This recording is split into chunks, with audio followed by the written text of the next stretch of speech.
Remember that one character of AcceleRacers who forced their drivers to drive in order to achieve their end goal through winning the world race in order to obtain the Wheel of Power, and coincidentally who also forces their drivers to participate in the racing realms to earn AcceleCharges in order to reach the Accelerons while also doing absolutely nothing themselves?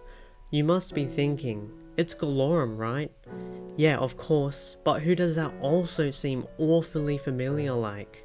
Oh yeah, Dr. Tezla. Dr. Tezla and Gelorum are one and the same, two sides of the same coin, or even parallel versions of each other in their mindset, methods, and even appearance. This video essay will explain why. Now let's start off with their appearances. In the world race, both Gelorum and Tezla have a very human appearance, up until Gelorum has her crash with Kurt, in which it is revealed that she is in fact a robot. Now after Gelorum's crashed, she is repaired, and her first appearance is in AcceleRacers. In that first appearance, we see that she has transformed her look into more of an android form. Now where is the similarity for Tezla here? Well, Tezla also has a crash landing at the start of Ignition, in which his appearance changes into a more robotic form, through the use of his exoskeleton to support his motor functions. And you know what? These changes symbolize their loss of humanity. Gelorum acted way more human in the world race, as well as Tezla, then all of a sudden they became apathetic. Not to mention that both Tezla's and Gelorum's crashes were both caused by an enemy force, with Gelorum's through Wilds and Tezla's through RDL1. Can you see what I'm trying to get at here? Both Tezla and Gelorum start off with a more human than not appearance, but through both of their respective intended crashes by an enemy entity, they transform their appearance into more of an android looking form, thus also losing part of their humanity. Now let's talk about their methods, as I've mentioned before.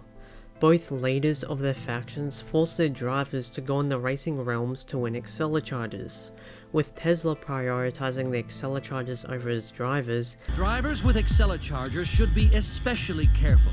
And Gelorum also prioritizing the AcceleCharges over winning the realms. The recon drones have located an AcceleCharger. The sweeper is under attack. Secure the AcceleChargers.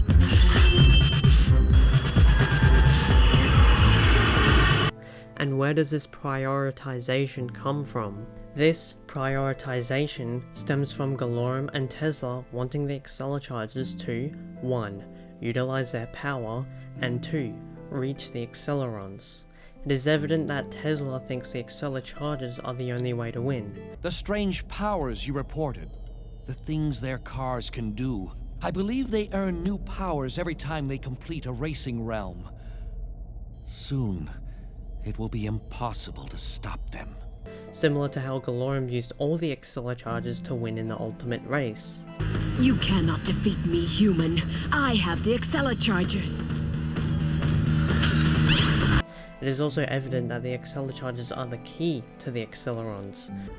I might say the same. Gelorum.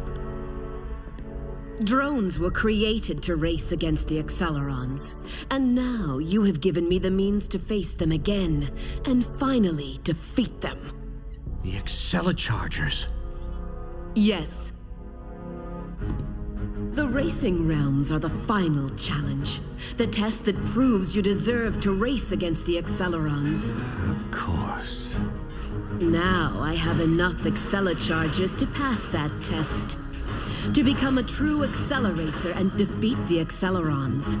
And destroy them. Which is why Gelorum ambushed the Accelerome and stole their AcceleCharges in the first place. It can also be interpreted that had Tezla known that the AcceleCharges were the pathway to the Accelerons, he would prioritize stealing and getting AcceleCharges at any cost, evident by his realization that the AcceleCharges were the pathway to the Accelerons and the compromise of his values in the ultimate race.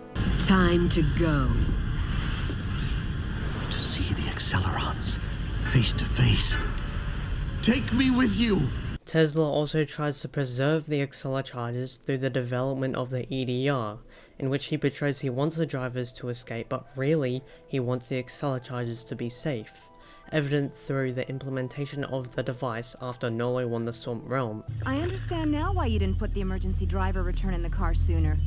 It didn't matter if they made it back, until they started taking AcceleRacers into the realms. Gelorum also preserves the AcceleRacers, not risking them in the realms through the development of the Bluetooth AcceleRacers.